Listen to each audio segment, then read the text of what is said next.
I'm William Smith, and I am the AIM attorney for Texas. I've been in practice for almost 30 years, and for many years I've spoken at motorcycle clubs and motorcycle rights organizations concerning information every rider should know from a lawyer's perspective. Over the next few minutes, I'll try to cover some of the important information, especially as it pertains to the Texas motorcycle rider. I'm a lawyer associated with AIM, which is Aid to Injured Motorcyclists. We have attorneys across the United States who assist motorcyclists after they have gone down. As a Texas AIM attorney, I am especially qualified to provide this information. In fact, I received the 2008 Attorney of the Year award for my contributions to the motorcycling community. People often ask me what makes an AIM attorney different from other attorneys. First, like many of the clients I represent, I'm a motorcycle rider. More importantly, as an AIM attorney, I've had the opportunity to represent thousands of bikers throughout the state of Texas. This has given me a great deal of experience in an area of law where the injured rider won't get the justice he deserves if the lawyer doesn't understand the unique nature of motorcycle accidents. In Texas, as elsewhere, after the accident, the rider wants to know who will cover their medical bills and pay for their lost wages while the lawsuit is pending. Medical bills must be paid by the personal health insurance carrier of the rider. This health insurance is different from disability insurance or the liability insurance on your motorcycle. Sometimes a motorcycle policy will have a MedPay portion of coverage that may cover medical bills of up to $5,000. However, this coverage is not typical and should not be considered as a substitute for having a good health insurance policy. If someone is at fault for the accident, the at-fault driver's insurance company is liable to pay that claim. In Texas, the rider is entitled to be compensated for past, present, and likely future medical expenses, loss of earnings, pain and suffering, including loss of quality of life, as well as disfigurement and scarring. These money damages may be significant, and the rider may be entitled to be compensated even if the rider is partially at fault for the accident.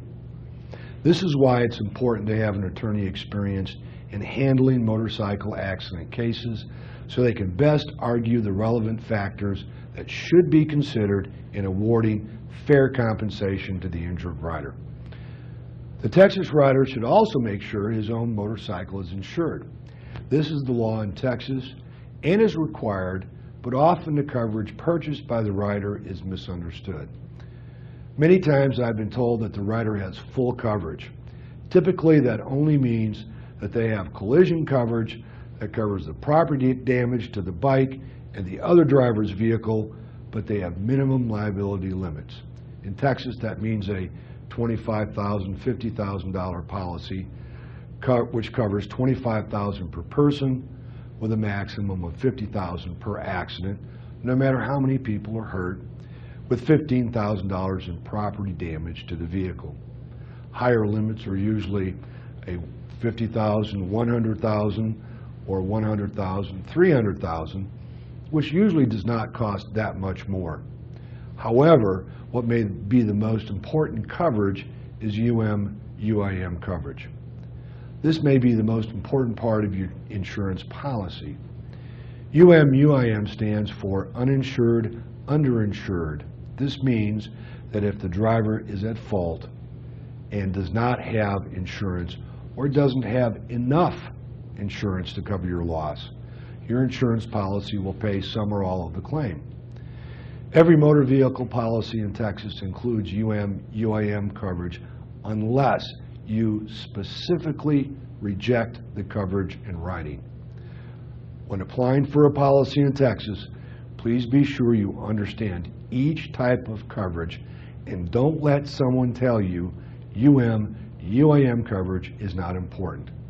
Although UM/UIM coverage is not mandatory, it is extremely important, especially in states where a significant portion of the drivers do not have insurance or have very little insurance, like Texas. Areas close to the border with Mexico and some metropolitan areas have a high percentage of drivers without insurance or with minimum limits of $25,000 only. If you are seriously hurt, $25,000 may not cover the air ambulance that gets you to the hospital. I suggest liability limits and UM/UIM limits as high as you can afford in order to protect yourself. Lastly, if you are in an accident, do not speak with an insurance adjuster for the other driver. They will want to take a recorded statement from you and may use it against you later in the case. The insurance company is interested in paying as little as possible for your claim. As one rider to another, I hope this information was helpful to you. If you have any questions regarding anything I covered or have any other types of questions, please feel free to contact me at any time. You can find me. I have an email link on the Texas COC website. There's an email link on the website of Suds and Butterfly, or call our 1-800 number. That's 1-800-531-2424. Ride free and ride safe.